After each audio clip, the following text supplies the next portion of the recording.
पहला आश्रम ब्रह्मचर्य है, चाहे स्त्री हो चाहे पुरुष हो। जिसका बचपन बिगड़ा हो उसकी जवानी सुधर सकती है क्या?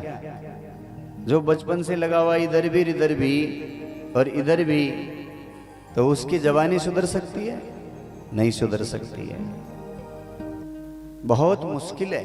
कुछ भगवान की कृपा हो जाए तो कुछ परिवर्तन हो, नहीं तो असंभव काम है अगर बचपना बिगड़ गया।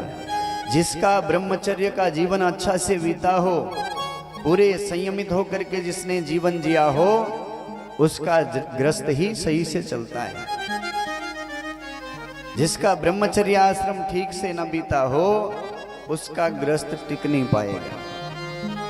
और अगर टिका भी लेगा कुछ समय तक, आज स्थिति देखो क्या हो रही है।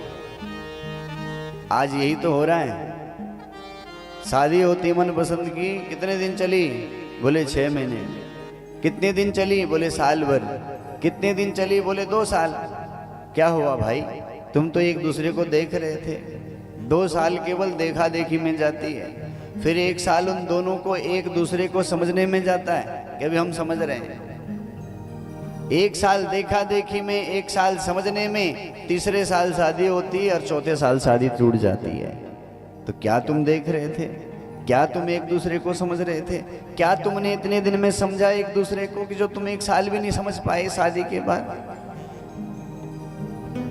जिसका ब्रह्मचर्य विकृत हुआ होगा उसकी जवानी नहीं सुधर सकती है।